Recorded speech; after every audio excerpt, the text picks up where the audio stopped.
Okay, good evening. I have 6 o'clock. Would everyone stand, please? To rise and say the Pledge of Allegiance.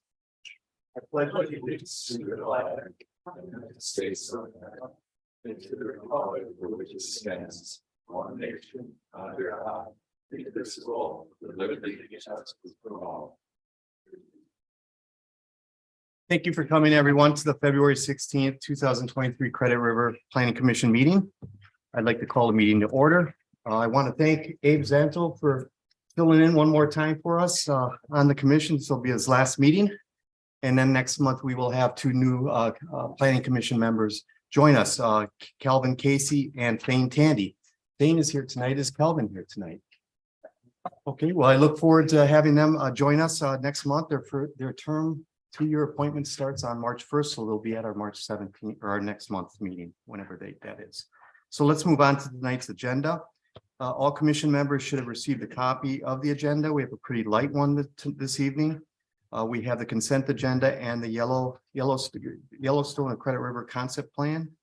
Does any commission member want to add or amend tonight's agenda? Hearing none, can I get a motion to approve tonight's agenda? I'll make the motion. Motion by Steve. Is there a second? Second. Seconded by Amy. All in favor of approving tonight's agenda indicate by saying aye. Aye. Anyone opposed? Motion to approve tonight's agenda is carried. Let's move on to the consent agenda. The consent agenda are for those items on the planning commission agenda which are considered routine or non-controversial. They're included as part of tonight's consent agenda. Unless a planning commission member specifically requests that an item on the consent agenda be removed and considered separately, items on the consent agenda are considered under one motion, second, and vote. Any item removed from the consent agenda shall be placed at the end of general business. We have one item on tonight's consent agenda. That's the December 15th, 2022 Planning Commission meeting minutes. Can I get a motion to approve tonight's consent agenda? I'll make that motion. I have a motion by Abe. Do I have a second? Seconded by Amy. All in favor of approving tonight's consent agenda indicate by saying aye. Aye. Anyone opposed? Motion to approve tonight's consent agenda is carried. We have no public hearings tonight, so we're going to move right on to general business under item 4.1 of the agenda. It's related to a concept plan for a development called the Yellowstone at Credit River. Commission members should have received a staff memo from City Planner Nash and City Engineer Nelson to the City Council dated February 10th of this year. And then there was also attached a couple exhibits reflecting the current approved plat that's been in place, I believe was approved by the City Council back in August of 21. And then a proposed concept plan for the development of this parcel of land. So it's changed.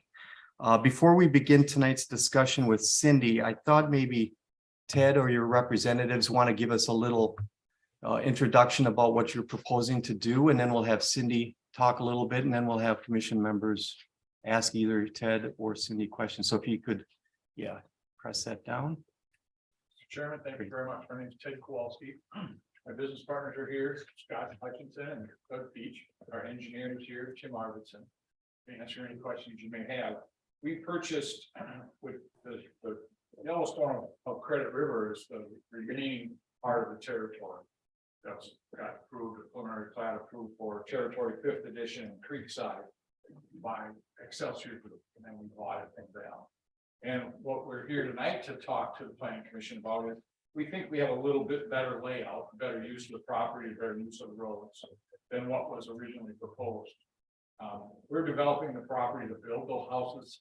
We'll build the lots, but then we'll build the houses too. My daughter runs a building company and Doug runs a building company. So we want to have the lots fit and work. We're not just interested in getting the maximum number. And I think you guys all have, I can give you a bigger one if you like. If you don't mind, of the new and the old. Yeah, that's the new, and here's the old. Yeah, Tim, I need to help you. Sure.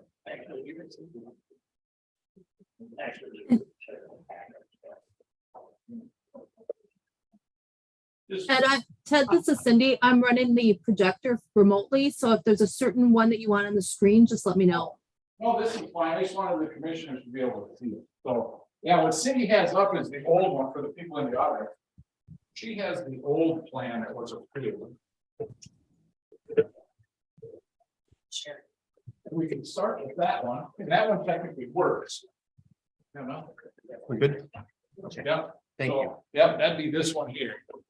This is the one that's approved as of. Yes. today. Yep.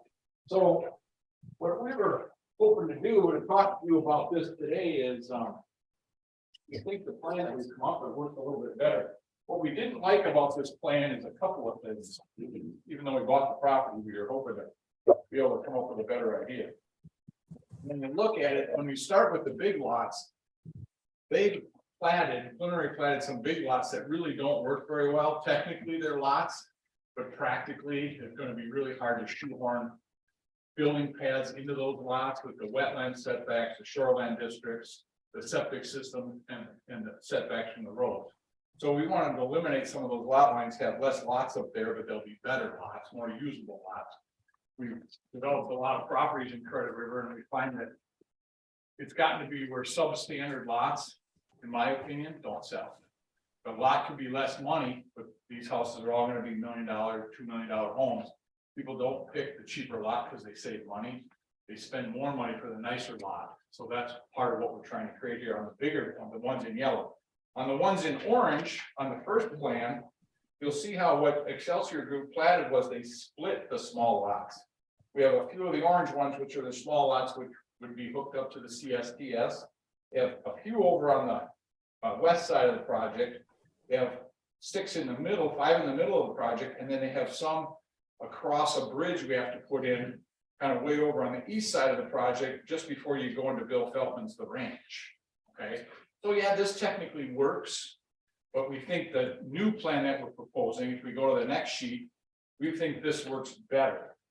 In the fact that a couple big things, we don't have to run a sewer pipe across that bridge, across the creek into that Moondrop Cove where, you know, kind of over by Bill Feldman on the east side. Those all remain big lots. Those are beautiful lots. Those all remain acreage lots.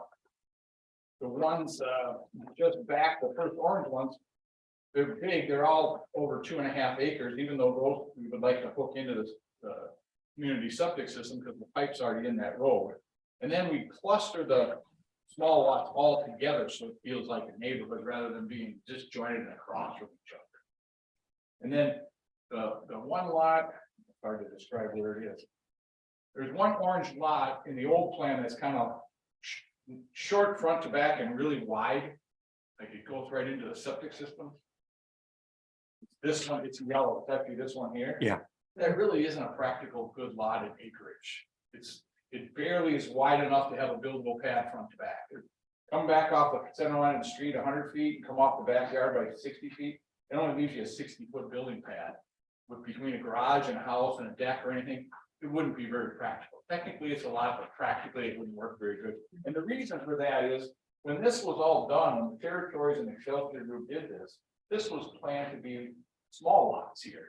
Well, if you make small lots out of it, it fits in there just fine. So that's what we proposed here to put, you'll see that that property breaks into 4 lots instead of 1 2.5 acre lots. The other thing that we tried to do was optimize the CSTS. Tim Arbison, our engineer with Stonebrook, has done a lot of work figuring out if it would work, and he's talked with the MPCA, he's talked with Stantec. Every meeting I've been at since the territories went in way back in the beginning in the early 2000s, the gripe has always been that the operating costs are too high. And part of the reason the operating cost is high is there's not enough houses hooked up on it. The system was built originally, the small lots in the CSTS was going to go all the way to the north part of the project. Well, that isn't going to happen anymore. But we do have the opportunity to maybe put more houses on the system and drive the operating cost per month down for all the residents that are in there. We've done it, you know, just farmer math calculation. And we think by doing this, we drop the operating by $20 to $25 per month per resident, which doesn't sound like much, but you multiply it by 137 homes and then you multiply a number of years over a 10-year period, it ends up being like a $300,000 savings to the members of the homeowners association. What's the capital cost to add those homes?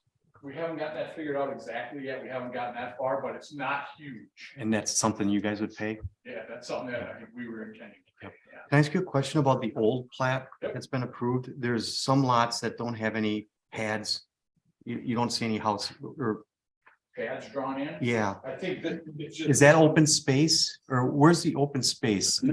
Okay, that's the gray area. Yep. Okay. Got it. Thank you. So why don't they have or those septic? Do you see like some of these lots don't have the box with the X in it? Oh, those are septic fields, right? Yeah, those are primary health and septic fields. Okay, so how come some of them didn't have, Those those- are intended to be connected to the septic system. oh, even though they were in yellow on this one? No, those would have been hooked up.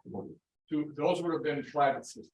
Yeah, right where Cindy's pointing right there. Yeah, all these would be private systems. Those would be private We just systems? missed them on the line. Yeah, these would all be private. systems. Yeah, you're right. Miss- Okay, all right, thank you. And see I didn't know this- what they, Yep, and see this out here in Moon Rock Cove? Yeah. That was gonna be small lots. yeah, So that would require us to drag a sewer across that river crossing. yeah, We propose, let's not make these small lots, let's make these big acreage lots. And then we also eliminate 800 feet of road by eliminating this. If you look at the cul-de-sac Yeah. we're proposing, it's a normal cul-de-sac. So for construction costs and also for maintenance, for snow plowing, for reconstruction in the future, we got less road to build. The less infrastructure we have to build for the same number of lots is more efficient for the city in the long run. That's what we, So Ted, from the first drawing, the approved drawing to this second drawing, where are we at for density? What have we done how many lots are on that first, 79 or 80. Yeah, same number of lots in both layouts, just a different configuration of paper, Okay. is small. The original concept that was approved previously shows 27 small lots that have been proposed to be connected to the CSTF and 52 large lots. We've reconfigured that to 39 small lots and 40 big lots. and then the overall lot size, if you took the average, if you add up the size of each lot, they average just over 3 acres, including the small lots. So it has the same density as if the whole thing was 2.5 acres. so on the small lots? What are the acreage? You're looking at 1.5 or 1.25? Yeah, they're Oh, some are less than, some are 3/4 somewhere acre. half, I thought I saw somewhere half. And some of that, because that's the way the land was left. Can't get them to be bigger, and you can't see it on here. Like these are really Right. small. Yeah, on the south end, there's some that are 0.62, Yes. 0.60. Yeah, on that west end, that's kind of where, because that's where, see, that's where the road was subcut in. When Territories was working out, when Morant was working on the project, they originally subcut, when they subcut this road.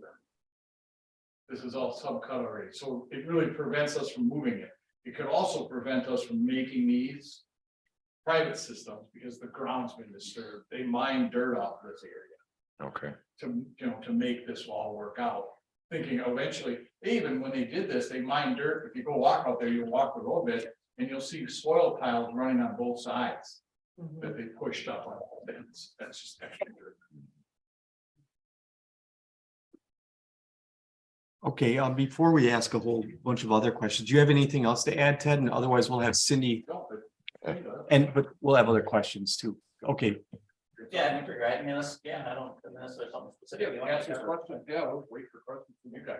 okay. Having a discussion works pretty good. Sure. Why don't we, Cindy, could you just take us through what your thoughts are on this? And I have one question though, Cindy, before you start. So this old plat was approved, I think by the city council, the final, there was a final resolution in August of 21. That never went through it. I think it expired last year because there was no action taken. Is that correct?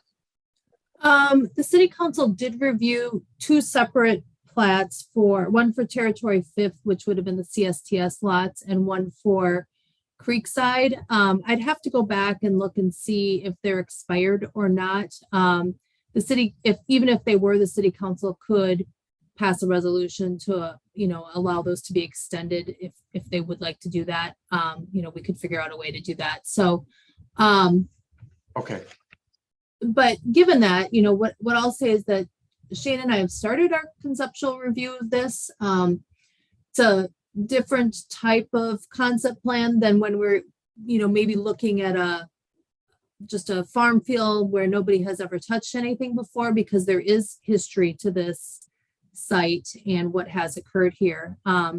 Generally, we agree. We think we like the layout and the flow of what Ted is showing on the concept plan, better than what was on the last one.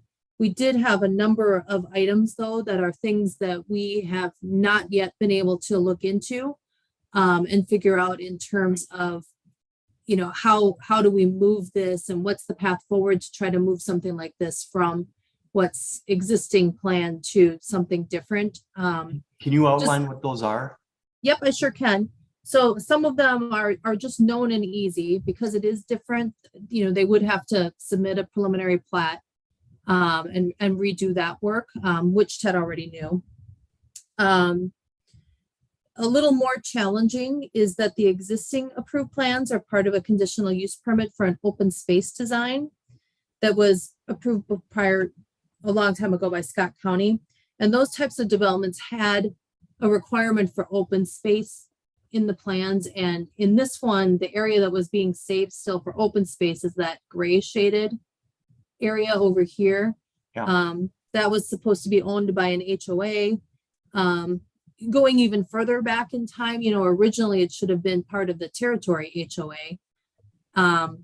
Because of the way that, how long it took for territory to develop, the original developer ran out of time to add land into the HOA. There is a time limit that they have that they can do that. And so to do that, the territory HOA would have had to vote and approve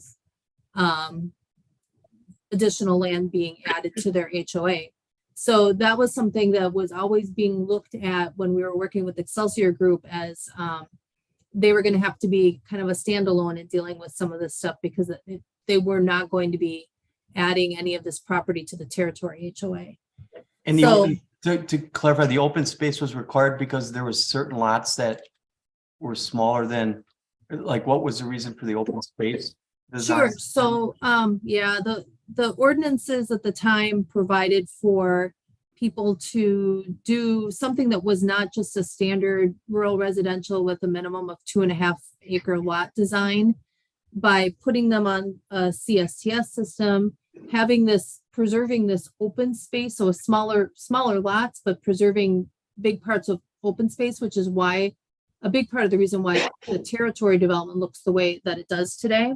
And so that is all embedded in the recorded conditional use permits for this land. And that's something that we have to look into, what the path is for potentially amending that and figure out what that might look like.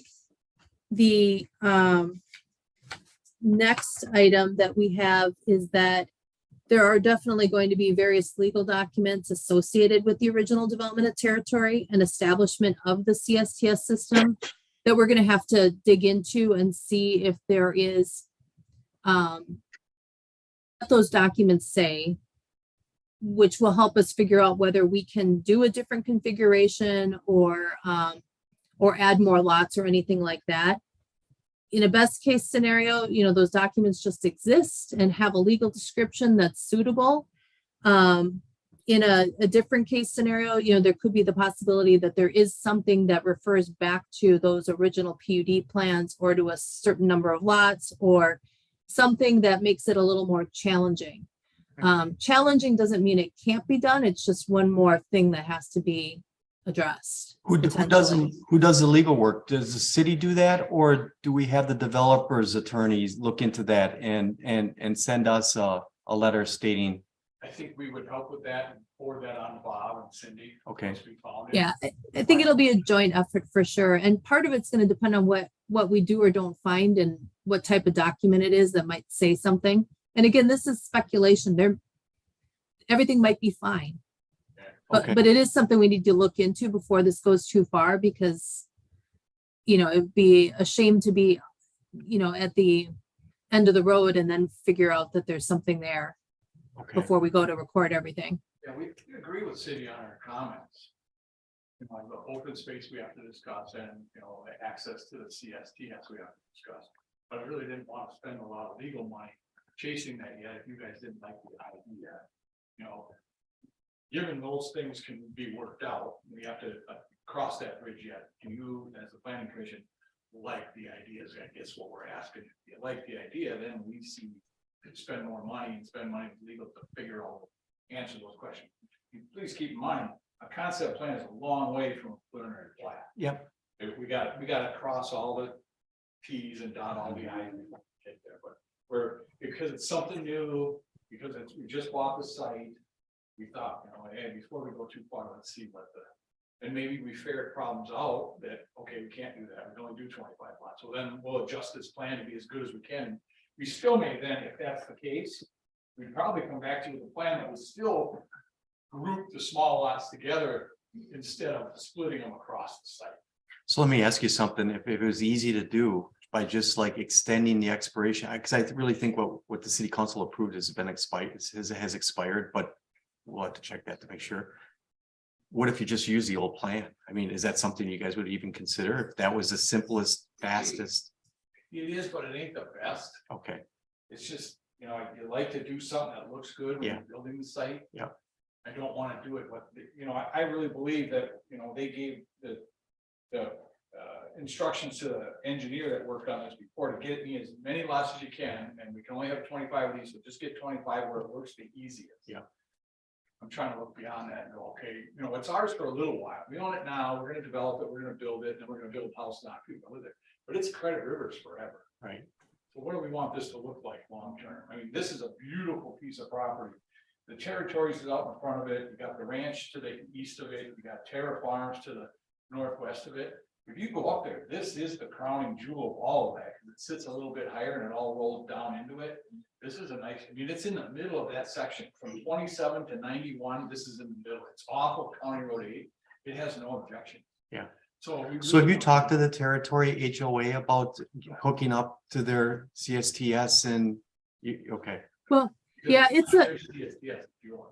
well, I Yeah, know, and- that, but it's on their land. And I don't know if there's any legal requirement if you get approval to do anything on their land. I haven't Yeah, seen- that's one of the things that we'll have to look into as part of this is, you know, just if what those any easements might be that are, you know, the city's using to be able to cite it on there. And that's just one of the many things we'll have to look into. Okay, And I think Ted didn't describe it, but he'd be doing something similar to what Excelsior Group was talking about before with having individual wells again. Yeah. And then with the exception of, I think the wells in this area, Ted, right? They would have to be on some shared well across the road to get separation from the CSTS system. Correct, yep, correct. Yep, so that was maybe kind of a mistake that was made a long time ago that we have to kind of work our way through. so say that again. So it's gonna be a shared well for, Yeah, this one. Yep. Or these four couldn't have their well here. It has to go over here. It has to make a certain distance from okay, these treatment systems. okay, So even when this was done way back by the ranch, somebody missed this. You know, this road should have swung in or something to Yeah. get this further separation from the treatment ponds. okay. And in your plan though, you've taken care of that. Yeah, we break this into 4 lots, but we'll put a shared well and a shared well agreement for these 4 lots. We'll share one well. Okay, All the rest of the territory shares wells. We're okay, just gonna share, 4 houses are gonna share, well, everybody's gonna have their own. okay. How many houses per well? 1 typically. Except this one will have 4 on it because. 4 lots on one lot, on one well? Yeah, or if it works out that we have to have 2 lots for 1 lot, for 1 well, 2 lots, when we do that. Cindy, what's city comments on this for what Ted's asking to do? You mean related to the wells or the whole Uh, thing? Project. Because from what I hear Ted saying, he's just basically asking, what do we as a planning commission with an initial blush of looking at this, what do we think? Before he dumps a ton of money in it, which I go back to you, who's looked at it and talked to Ted, answering his question, what are your comments? So like guys started out with, we like the layout of what Ted is thinking here. We think it flows really well. obviously, we think before we jump into a preliminary plat review that we should do some of that legal background work. And Ted said he agrees with that as well. I don't think he wants to go all the way down to the end of the path and find out there's a problem either. Right. But I think he's looking for, do you guys think it's worth him spending the time to do that? Yeah, that's kind of the question.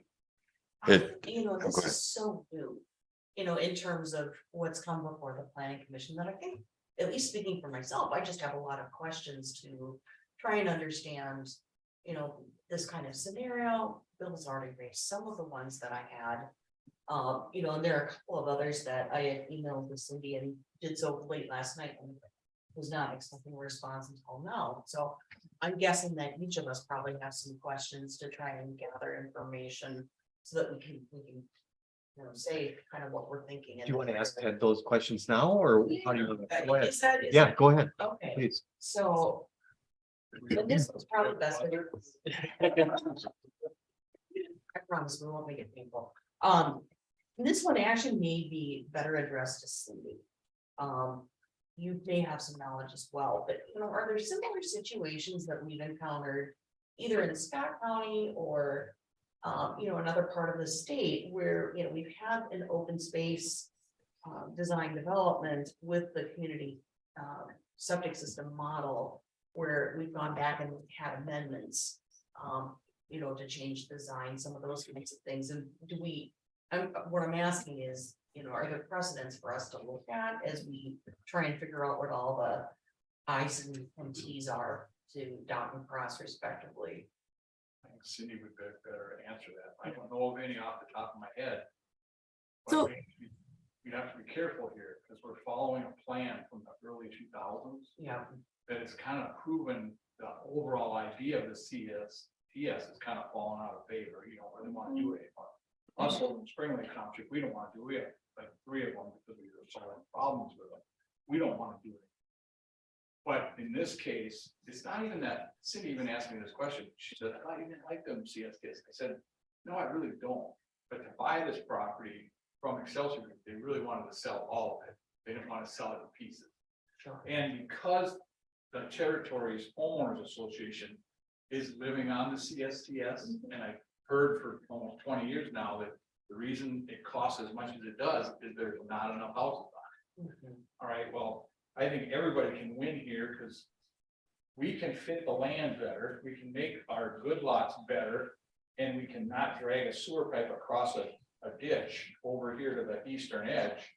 They get a lower operating cost. You get more people to assess if you ever do need to improve the system or make changes to it over time. I don't see anybody that fits the land better. You get more tax base, we build less road. I just saw it as, man, nobody loses here now. If we want to look at it as here's why it can't happen, or do we want to look at this as here's why it can happen? So it's like Cindy has to answer to. Yeah, so there's not a lot of very similar types of developments in terms of the open space design with the CSTS, but it's very similar to, say, a planned unit development where the development is something that's special that is approved that doesn't follow straight zoning requirements. And we have those all over the state. And we do amend those periodically as situations arise that require those to be amended. So there's definitely track record there for doing something like that. The issue with those is the same as here. You always have to check all those legal background documents to see what occurred and to see what path you might need to take to move forward to make a change, because it's not necessarily as easy as just doing a rezoning or a new plan. A lot of times there's something documented and legal that we have to follow that requires something a little bit extra.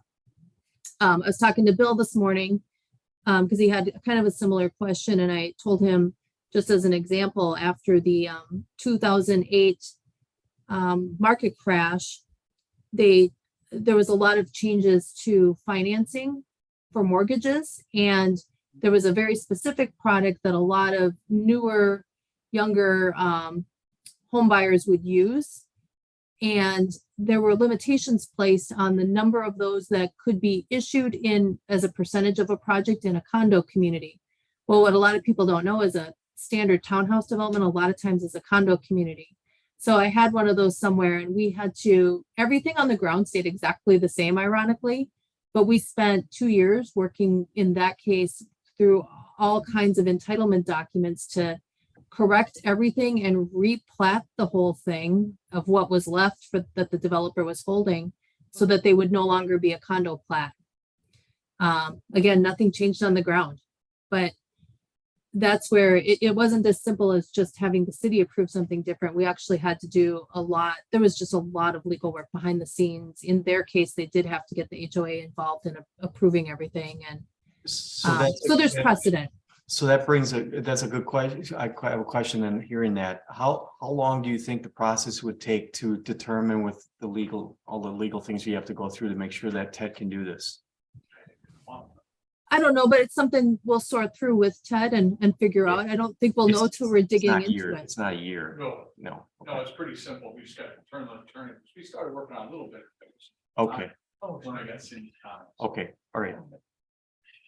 So question for me on the territory septic system as it is right now, have they had a lot of problems with it? That would be a question. Is there a history, anybody here live in the territories that they can say? Has there been issues? Because it's one thing that we can go ahead and add more lots to it to decrease the monthly cost. But if the system's in trouble already, and to go ahead and add more lots, yet from what I understand, the city is the ones who are picking up the cost of this. So I just don't want to bury us in future costs by adding more people They to have it. not had any septic issues. They've had well issues, Mhm. but have not had septic. And I think Tim can kind of hit on that too, is how this capacity size was originally designed. Sure, Was to more than accommodate that, and obviously with Stantec and then MPCA, all those hurdles have to be crossed too, but. sure. But to your question, Steve, have not had. Yeah. Yeah, I think we just have to be safeguarding the city standpoint on the cost of that sewer system, especially Yeah. Ted, as you said, they're not something that is typically done now. And so we just want to make sure we're not burying ourselves in more cost. And my question to kind of tag on to that too was, since the homeowner association is involved, do they have veto power? I'm not sure that they would want to, but I'm trying to understand where, We have to look at that. okay. What would be, thinking that through and Cindy posed that question, I was thinking that through, because I was here when all that happened. We didn't trust you while Jerry and Jerry were doing the territory, so I watched a lot of this happen in its infancy and how it was created. They had the moratorium, they created AUAR. It was this open space concept came about to try to save property for future development. And everything needs to get approved by the MPCA. You operate this system as a public utility, as a city now with the approval and a permit from the MPCA. I find it would be hard to believe, and I don't know, I could be completely wrong, that they would let you operate on a permit, on an easement that's subject to homeowners telling you whether or not you can make changes to it. I don't believe the MPCA would want it that way. I think they would say, no, you're operating the utility, this is wastewater. If we, the MPC, tell you gotta make a change, you need to make a change. We don't want to hear you gotta go back and ask the homeowners if it's okay to make the change. Mhm. That's just a common sense thing on my part, but I don't know what the E says, we gotta do that. But they are very cautious, the MPCA, Mhm. on when they permitted these, when this one went in, when South Passage went in, when Monterey Heights went in, they were kind of new in infancy. They were Al Frechette was the director or the head guy over at environmental health at Scott County. Very conservative on how they were doing it. That's why they're collecting a replacement fee right away. And that monthly fee part of it's to build up a reserve for replacements, because you never know when the MPCA is gonna say, hey, rules change, add this, add this, add this. So it would be, I would find it unique that they let you operate on an easement. It doesn't give you carte blanche to do what you need to do as a municipality. When the previous development was approved, Cindy, using that CSTS was approved as well, correct? So at the time, it was approved. It was, it was, But it needs to be reapproved. I assume it's. well, they also were following the previously approved preliminary plat. So Yeah, that's one of the key differences here is that we'd have to change the preliminary plat and that CUP for that open space design somehow. yeah, So it's kind of a combination of everything, and we've got to look at all of the different pieces and how they come into play together to see if Yeah. there's any, you know, Right. impacts or what those requirements might be. I was just trying to address Steve's concerns that it was approved once, it'd have to be approved again, but it seemed like it. Well, and Tim can talk to this a little bit. Want to Yeah. tell him about how the approval process works? Sure, well, MPCA level? yep, exactly, so. From the original design, they were adding about, I think it was 27 additional lots over that weren't connected to the system previously. Yeah. So there was a plan that was put together by Stantec that he had mentioned that was gonna require some improvements to the site itself, so. The drain field itself has about twice the capacity that it needs, so it's permitted to flow, I think, like 28,000 gallons per day or something like that. The actual measured flow is around 14,000, even with these homes added to it, so plenty of capacity in the drain field.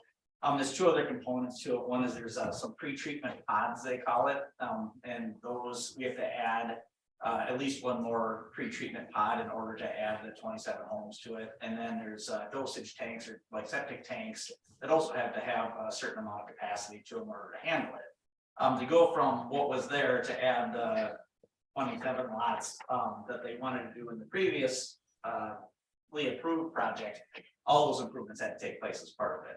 Yeah. What we're looking at to increase that even more would be basically, I think, adding one more of those pre-treatment pods and then oversizing just slightly bigger the septic tanks. And it should work. Now, obviously, that would have to go back through the PCA. We've been in contact with them and with Stantec that did the original work through the territory.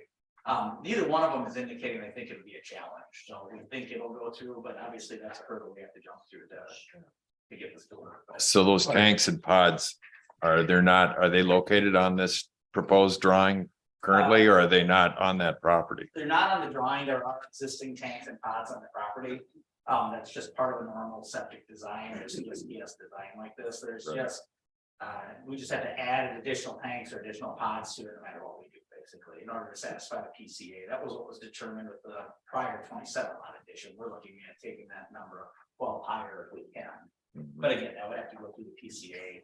Once again, we don't see any issue with the drain field. The issue is with the pre-treatment pod and those septic tanks, both of which have to occur or had to occur to get to the 27 lots anyway. And not to interrupt, but Tim, they haven't approved the 27 yet either. Correct, yes. Yeah, the PCA has not approved the 27. As a matter of fact, the prior owner of this property, when they decided to sell it, just stopped. So they have all the information ready to go. It was not submitted to the PCA. So we approached it from the, okay, what do we have to do to change this from 27 to 39? And the answer was nothing, just change it to 39 and submit it. We haven't submitted it yet. So Okay. it doesn't mean it's gonna get approved, but Yeah. the process is exactly the same from our standpoint, though, getting the PCA to lie off on it. So I know you're looking for us to give you some sort of if we'd be in favor of you moving forward or not, whether to spend the money as you go forward. What, if we as a committee just looked at it and said, well, Cindy, do you have any objections? And yes, from what she's talked about, there are a few. But ultimately, the concept layout is not objective, there's not an objection to that. That's what we're. What's your next step? Answer Cindy's question, make sure we have access to the CSTS. Figure out the open space and how we get around those questions. Cindy, can you hear this? Yeah, I sure can. Okay, To get, address the CSTS access and make sure that can work and how, make sure we got the document. Make sure we can address the open space design, whether it's through a CUP or what that was. There's I believe there's another way through that, but we don't have to just go through Right. that today. Yeah. And then if that goes, then Tim keeps working on the septic systems, make sure MPCA can go along with that. We keep redesigning the roads, we'll have to do septic testing out in where Moondrop Cove was that we're changing to big lots. We would then just keep moving forward. At that point, once you guys recommend to the city council, yeah, this makes sense to us. Then it's on us. If there's reasons it doesn't work, DSTS access, open space design, septic systems don't work, roads don't, profiles don't work. We can't meet the rules, then that's on us. Because you said, yeah, the design looks good, I'll make it all fit that everybody's happy with. So, That's what we're looking right, that makes sense. Cindy, does this open up a can of worms that other developers might want to hook up toward the CSTSs just to? If, could that ever happen if we went ahead with this? We do frequently have people ask if they can do CSTSs. You know, we typically respond to them that the city is not interested in doing those, and our ordinances currently don't allow for that to occur anyways. So does it open a can of worms? Not necessarily, because that's truly the answer across the board for most people anyways. Okay, So I don't think it opens a can of worms. This is just a matter of figuring out, you know, if they have some approval and proximity, et cetera, you know, what and is there a path to make a change to that, to a different design? And we just have to spend some time exploring that. okay. Cindy, question for you. If we as a committee decide to look at this and see, I think it looks good. Does that legally bind the city to anything at all that Ted or his partners could come back and say, well, hold it, we have the commission's preliminary go ahead. Does this bind us to any certain thing by us giving him to go ahead and say, yeah, it looks good as of now? No, it doesn't. Concept plan is non-binding. And Ted's done this many times. He knows that. He's really just looking for, you know, if you guys are totally wedded to this design and it doesn't make any sense to change it, of course, he doesn't want to spend any money pursuing something else, I think. If you're willing to look at something different, I think then he's willing to look at something different. In the territories, what are the size of those lots that are currently hooked onto the system? They vary in size. They're more typically sized about like these ones over here. You know, certainly these would be larger than the ones that are on the territory system right now. On the far left, where are you pointing? at. Yeah, these- Far right would be Okay. much larger than anything that's on there right now. And these ones would be more similar. I can pull up a GIS if that would They Yeah. probably help. top all around an acre. You can see the lot lines of one of the drawings. City doesn't have it, but one of them expanded to you. It shows the territory lot homes, and you can see just a general, you know, they're getting back, but you can see the lot line. So these lot sizes are typical to the lot sizes in territories currently that hooked onto the system. I'd say there's a couple that are typical, most of them are larger. Quite a bit larger. Yeah, like an average, you take the average of the whole site, it averages over 3 acres a lot. Right. That would never happen in the territories, but it wasn't really the purpose of the territories to do that.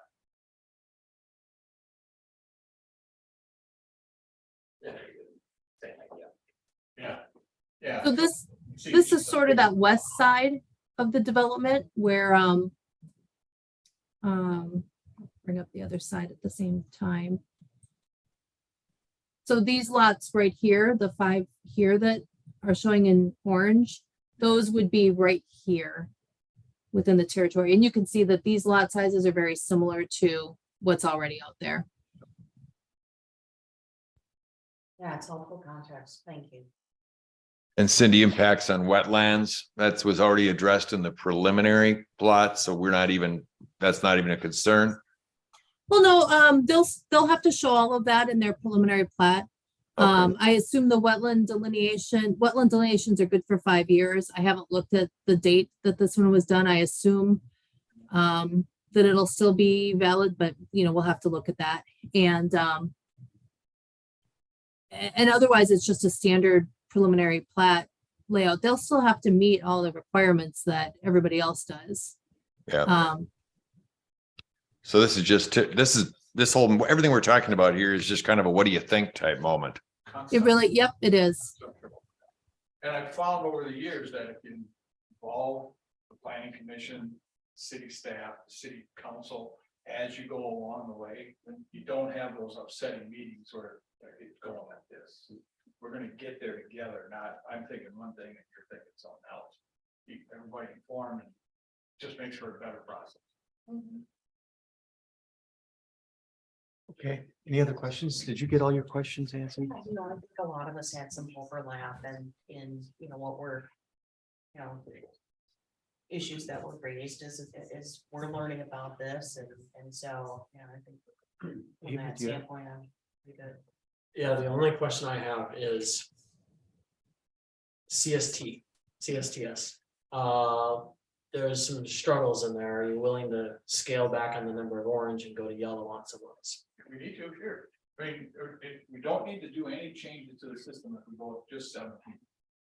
Yeah, actually, so per the PCA, if we connected 17 small lots to the system, nothing has to occur with them whatsoever. No new pot or anything, so none of that stuff that you're. Exactly, you have going to 27, we have to make some modifications to it and so on and so forth, but yeah, it's possible to scale it back. Actually, if you look at some of the lots on the east side of this thing, there's these are actually all over 2.5 acres, so in theory, if there's a capacity issue to the system, even though there's a sewer line in that street, we could just not connect those to the system, assuming septics would be, you know, able to be installed out there, that would move lots to it.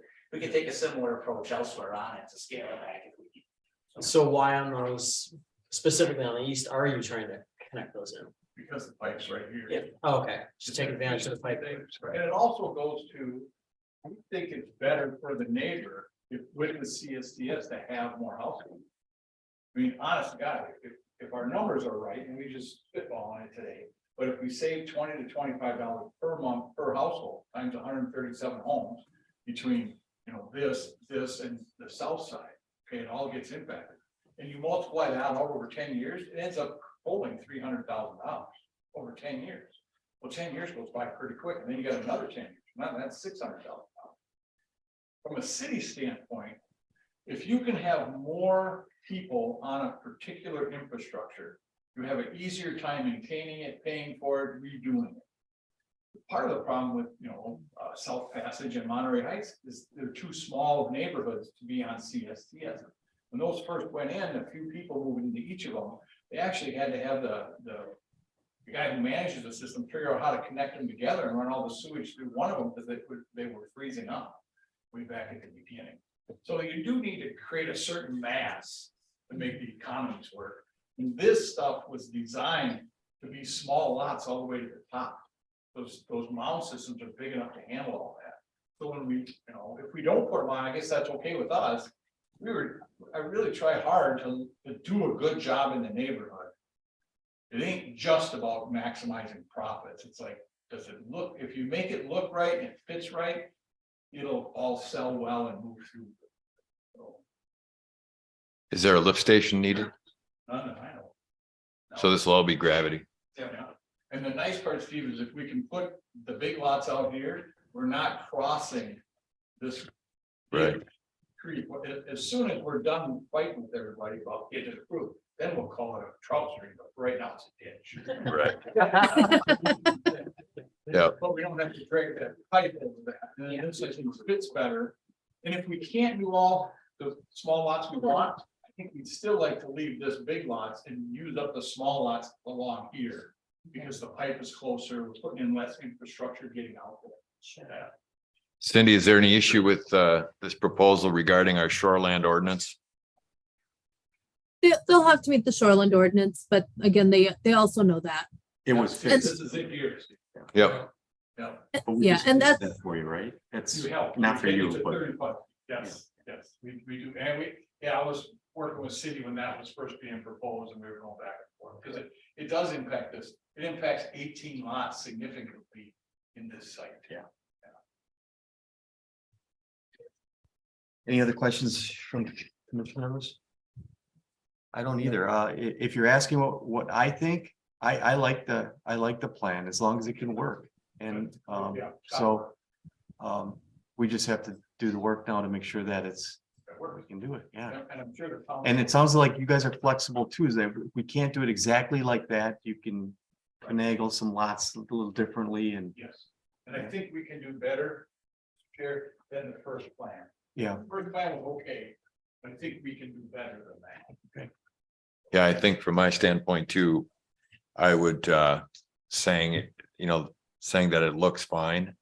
My biggest concern is just the impact on that city-owned sewer system. And what are the potential, what's the expected life of that sewer system that currently exists? Adding this to it, what does that do to those things and how are we budgeted for it? So I don't want to get Chris up here to find out, or Abe, you're on the city council. But, and I guess if we're looking at, not to saddle the city, which encompasses many more homeowners than just this.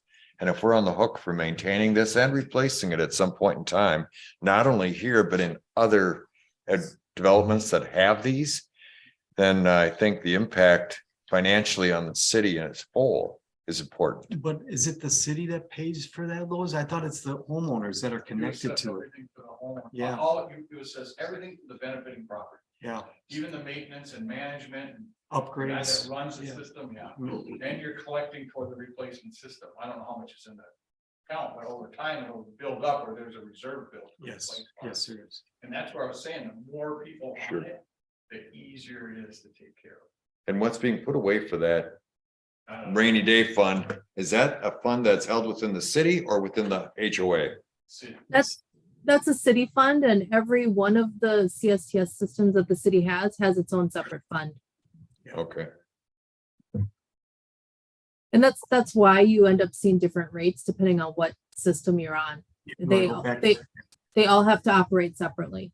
If you want to go back to some meeting minutes for the city council, Dominique went through the budget for each one of those, so. Right. They're in there. Yeah. well, from what my standpoint would be that it looks good as it currently is for them to at least start proceeding and finding out more information. I think that's my take on it too. And this has been an opportunity to learn. This exact set of circumstances hasn't come up before. We want to make sure that we're doing our due diligence and, I think, as the discussion is unfolded, it's how we understand those factors and from that perspective, I see some improvements on the first iteration and so I'm in agreement, let's do this in with Bill. Great. All right. Thanks, Thank guys. you, gentlemen. Appreciate your time tonight and helping us out to understand what you're trying to do.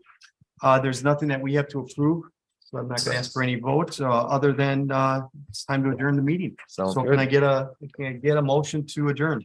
I'll make that motion. Motion by Steve, is there a second?